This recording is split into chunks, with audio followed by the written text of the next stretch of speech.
Bom dia, caros alunos.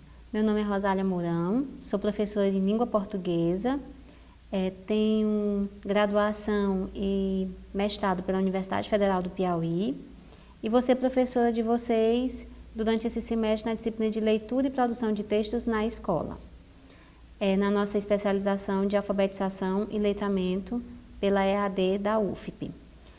Leitura e produção de textos na escola, ela é uma disciplina que a gente vê tanto na graduação quanto nas especializações. Quem é professor de língua portuguesa sabe que leitura e produção de texto é algo essencial e que, infelizmente, hoje nossos alunos ainda conseguem sair do ensino fundamental e médio sem ter um bom domínio da língua portuguesa.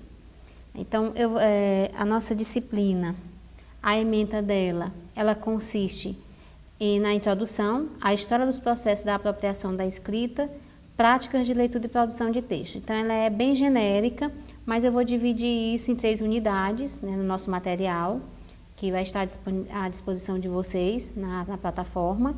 E nosso objetivo geral é possibilitar o desenvolvimento de competências, habilidades e estratégias essenciais para a prática de leitura e produção de textos, com vistas à conscientização sobre a natureza sociointerativa da linguagem no processo de formação integral do educador. Então, no nosso objetivo é primeiro formar um educador que ele também tenha um hábito da leitura, e que também goste de produzir textos. Nas várias disciplinas que eu ministrei, um dos grandes problemas que eu encontrei é que muitas vezes o educador de língua portuguesa, ele também não gosta nem de ler, nem de produzir textos. Então, isso termina fazendo com que caia a qualidade da sua aula, ele não consegue incentivar os seus alunos também a gostar de ler, a gostar de produzir um texto. Então, nós vamos procurar também incentivar esse educador para que ele também melhore nas suas aulas, que ele consiga fazer com que os alunos leiam textos acessíveis a esses alunos, dependendo do seu grau de escolaridade. E depois que eles venham refletir sobre o que eles leram, que eles tenham uma reflexão crítica e que eles possam produzir também textos relevantes. Os objetivos específicos, um deles é identificar. Primeiro a gente vai começar a identificar as noções básicas de linguagem, língua, texto e gêneros conhecidos pelos alunos. Linguagem, a gente vai fazer aquela divisão básica entre linguagem e língua. Os textos, os vários tipos de texto, desde os textos orais até os textos escritos. E essa noção de texto ela é bem ampla, porque essa aula que eu estou ministrando para vocês é um texto. Ao nosso redor, desde a hora que a gente acorda até a hora que a gente vai dormir, nós estamos repletos de textos visuais, principalmente. Então, a gente vai falar um pouco disso, falar um pouco também de gêneros e tipos textuais. Vocês vão ter uma disciplina específica só também de tipos e gêneros textuais. Compreender o texto como um todo de sentido, um tecido cujo fim é a produção de efeitos de sentido. Então, nós vamos ver também o que é um texto, o que não é um texto, que muitas vezes a gente, na hora de produzir um texto, a gente termina muitas vezes tendo uma certa dificuldade na hora de produzir esse texto, e nós temos alguns que não chegam nem a ser um texto, porque não tem sentido nenhum. Possibilitar a compreensão do gênero de texto como forma de ação social historicamente situada. Possibilitar a compreensão de leitura como um processo complexo de construção de sentido. Então, a leitura, assim como a produção de texto, ele é algo bem complexo, que nós vamos, no desenvolver da disciplina, a gente vai mostrando os exemplos de como incentivar essa leitura, como ler. Ler não é só decodificação de signos linguísticos. Muitas vezes o aluno chega e diz: professora, eu li, mas não entendi nada, então você não leu. Então, você tem que procurar ler e conseguir entender o que você leu, para você dar um sentido àquilo dali. Aí nós vamos passar pelos nossos conhecimentos linguísticos, conhecimentos de mundo, enciclopédico e outros tipos de conhecimentos, até que a gente possa construir um sentido nesse texto.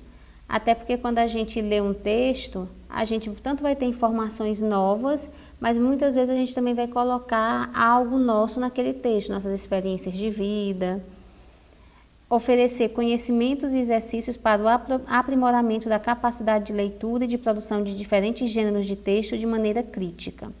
Esse objetivo aqui, para mim, é um dos principais. Por quê? Porque você só aprende a ler e a produzir texto lendo e produzindo textos, né? Então, você tem que criar aquele hábito da leitura, né, de ler e ler de forma crítica, né? Depois você saber o que foi que você leu, você saber como você vai se posicionar frente àquele texto, né? Se você gostou do texto, se você não gostou, por que foi que você não gostou, o que foi que lhe chamou a atenção naquele texto. Então, às vezes você pergunta para o aluno: ah, professor, eu não gostei de ler esse livro, mas quando você pergunta por que ele não gostou, ele não sabe lhe justificar. Tem aluno que chega e diz: ah, mas é porque o texto é muito grande. Isso não é justificativa para você não gostar de um texto. Então, você tem que ler de forma crítica e de forma que você possa refletir sobre aquilo que você leu. E, claro, depois você produzir um texto com base naquilo que foi lido. Que vocês vão ver que ao longo da apostila ela vai fazendo várias interações a respeito disso, né? Ela vai procurando fazer com que você faça exercício, com que você reflita sobre aquilo que você leu, colocando, por exemplo, exemplos de charges, tirinhas, para que você possa fazer essas leituras. E ao longo do texto que foi disponibilizado para vocês, ele trabalha muito com a questão das charges e das tirinhas. Por incrível que pareça, muitas vezes o aluno ele não consegue entender o que aquelas charges, o que aquelas tirinhas transmitem. O aluno vê, mas até por um conhecimento de mundo às vezes limitado, ou porque ele não observou, ele não consegue entender o que tem ali. Isso era muito comum que antigamente, quando tinha no vestibular, as universidades às vezes colocavam charges para que os alunos fizessem as redações. E isso causava muitas vezes problemas sérios, porque o aluno não sabia sobre o que escrever, porque ele não entendia o que estava lá na charge. A nossa disciplina ela vai ser dividida em 3 unidades. A primeira unidade, Fundamentos e Pressupostos Conceituais sobre o Texto, nós faremos estudos do texto em suas dimensões teóricas e prática.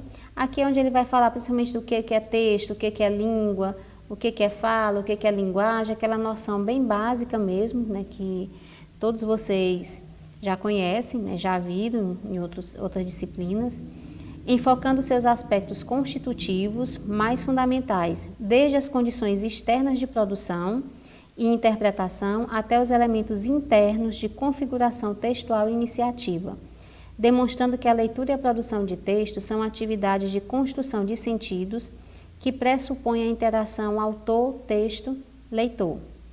Então, nessa primeira unidade aqui, ele vai falar para vocês o que é saber ler, quem é que é um bom produtor de texto, que ele vai afirmar que quem sabe ler, ele tem que ser capaz de interagir com o autor, com o texto que ele está lendo, né? Que é ele saber discutir no campo das ideias aquilo que ele está lendo, de forma crítica, de forma reflexiva. Ler é uma atividade complexa de construção de sentidos. Então, é essa abordagem que ele vai levar. E para você ser um bom produtor de texto? Para você ser um bom produtor de texto, o autor vai colocar que você precisa, é claro, ter um conhecimento, né? ter uma leitura. Você, para produzir um bom texto, você tem que ter um material, uma leitura aprofundada sobre aquilo que você vai ler. Nós podemos observar isso muitas vezes nas salas de aula, quando você manda o aluno produzir um texto. Se ele tem um conhecimento sobre aquele texto, sobre aquele tema, ele consegue produzir um texto razoável, às vezes muito bom. Mas se ele nunca leu sobre aquele assunto, se ele não tem uma visão crítica sobre ele, claro que ele vai ter uma dificuldade muito maior. Nós vemos isso nas produções em sala de aula, nós vamos ver isso nas produções de vestibular, do próprio Enem agora, como nós tivemos o caso da questão da publicidade infantil, né, que foi um tema que, de certa forma, pegou todos de surpresa, porque estava todo mundo abordando a questão política no Brasil, Copa do Mundo, a questão da água em São Paulo, que eram temas bem esperados, né, porque estavam sendo bastante discutidos pela mídia e que os alunos e os próprios professores de cursinho estavam abordando. E de repente você se depara com um tema que não era esperado, né, mas que está toda hora para quem quiser ver, né, a questão da publicidade infantil.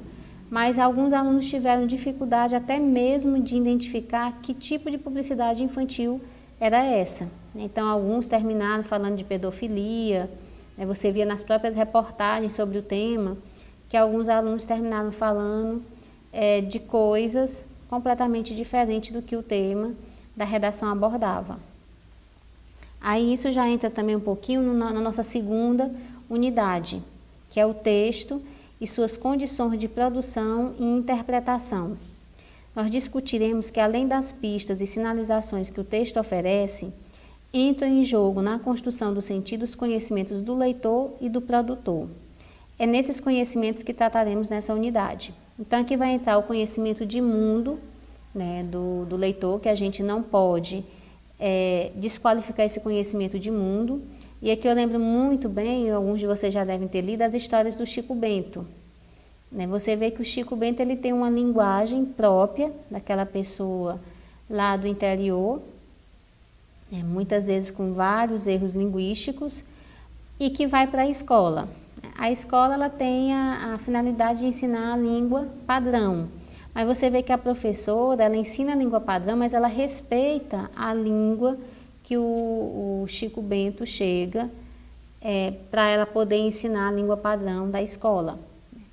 Então você vê ali um exemplo clássico disso, né, do conhecimento do leitor, conhecimento de mundo dos alunos.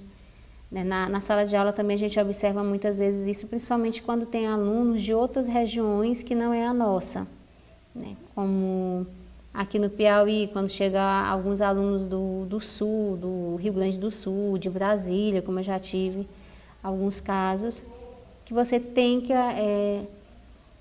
na verdade, você tem que aceitar o que eles trazem, né, de vivência deles, a linguagem dele, a forma como ele se expressa, que às vezes é bem diferente da nossa. Ele vai falar do conhecimento de mundo, do conhecimento adquirido na própria escola e da relação desses dois tipos de conhecimento. Nós temos depois... e aqui também ele vai falar um pouco da questão do texto e da intertextualidade, né, que é bem interessante, porque a gente vê como hoje a gente consegue muitas vezes produzir um texto, a partir desse texto outros textos serem produzidos. Né? Nós fazemos paródias em sala de aula, agora mesmo, para quem gosta da música do Pablo do Arrocha, né? Nós já temos várias respostas àquela música dele, do Homem Não Chora. Né? Então você vê que há uma intertextualidade, porque a partir de uma música que está fazendo sucesso e que muitos gostam, outros textos vão surgindo, outras músicas vão surgindo como respostas a isso. Né? Dentro da literatura, nós temos um campo bem fértil. Por exemplo, no próprio texto de vocês, ele cita a questão do próprio Machado de Assis, né? Com a questão da Capitu. A Capitu, até hoje, ela é conhecida como uma mulher oblíqua e dissimulada. E vários autores, depois do Machado, vão citar personagens femininos com os olhos de Capitu. Né? Então, tem um texto que trata justamente disso. Aí ele vai fazer o seguinte questionamento: e se a pessoa não tiver lido Machado de Assis e nunca tiver ouvido falar na Capitu? Como é que ela vai entender esse texto? Aí vai ficar um pouquinho mais difícil dela entender. Né? Então, cabe ao professor, nesse momento, explicar a metáfora do que significa esses olhos de Capitu, né? Essa dissimulação que a Capitu até hoje é conhecida.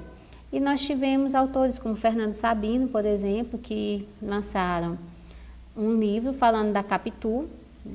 E tirando, porque o Dom Casmurro ele é um livro que é feito em primeira pessoa, e o Fernando Sabino faz um livro em terceira pessoa, colocando, de certa forma, um certo distanciamento né, para a gente ver não com os olhos do Bentinho, né, daquele homem apaixonado, ciumento, obsessivo, que tinha lá do Machado de Assis.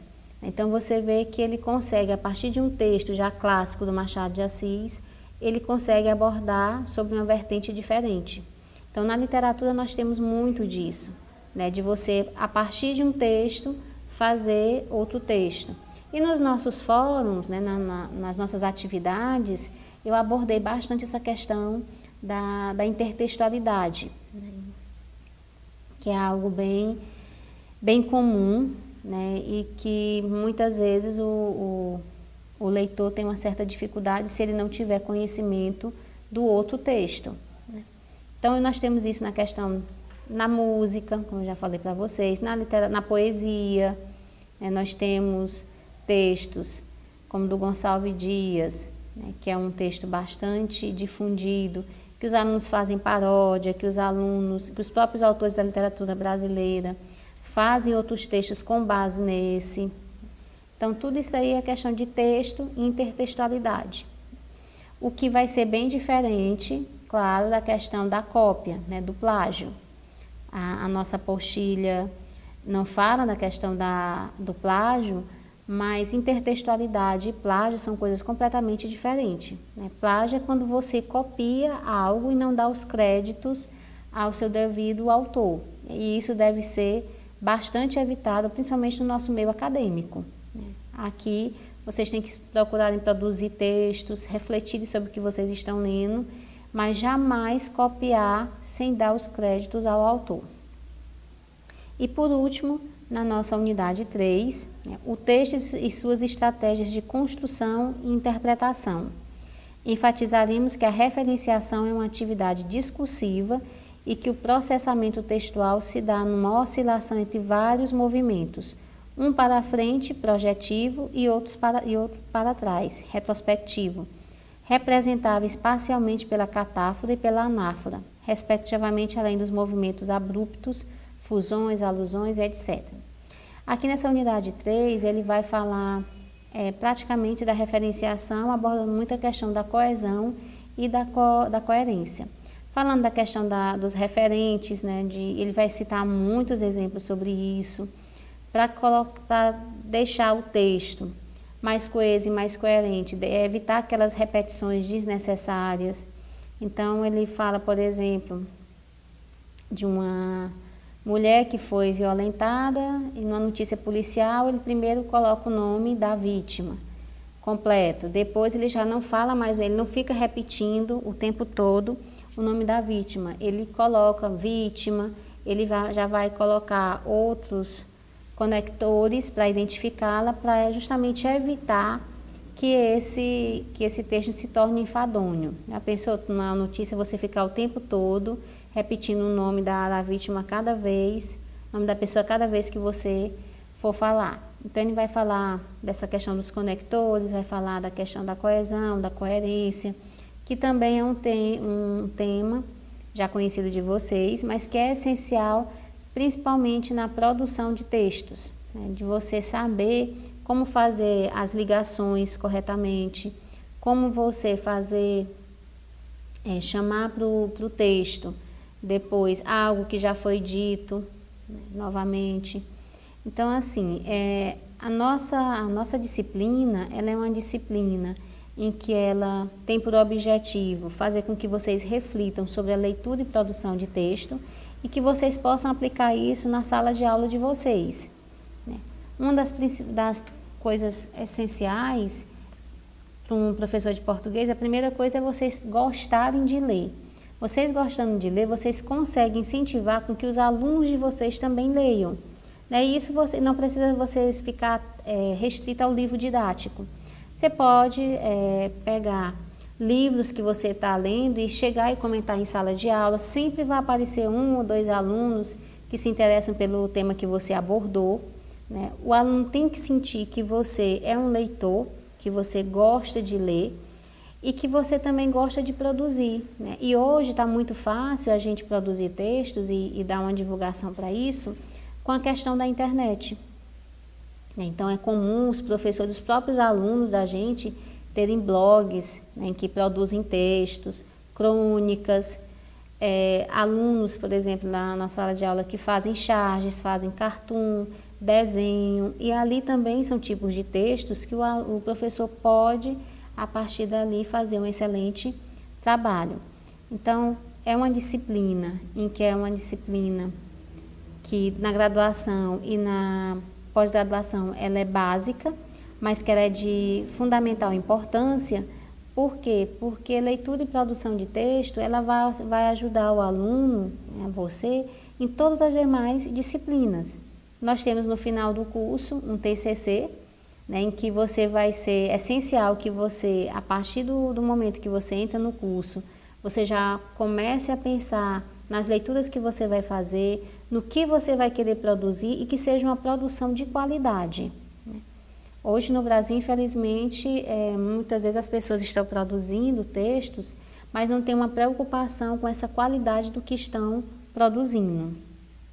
Então tem que ter uma preocupação com o que vocês estão produzindo, que seja algo relevante, principalmente na comunidade de vocês, né, para que vocês possam retornar para a sua sala de aula com um pouco mais de conhecimento, com algo que seja relevante para os alunos de vocês. Então, é isso da nossa disciplina. E, por último, só as nossas referências básicas, né, que são José Genésio Fernandes, a Lucília Garcês, a Inguedori, o Luiz Antônio Marcucci, Ângela Kleima e a Maria Lia Soares, né, que são os autores que nós utilizamos nessa apostila aí. Mas eu vou colocando texto extras para vocês, né, textos de principalmente crônicas, que eu gosto muito, que é um texto hoje de um gênero que ele é mais rápido, né, e com a nossa pressa do dia a dia termina sendo um texto que hoje ele termina sendo bem aceito pelos alunos e pelos professores. Né? Então, é isso. Eu espero que vocês gostem das atividades, façam os fóruns, né, procurem ler bastante, procurem outras referências e que no final da nossa disciplina vocês possam sair mais preparados para voltar para a sala de aula e para ter uma nova perspectiva em relação aos alunos de vocês. Muito obrigada.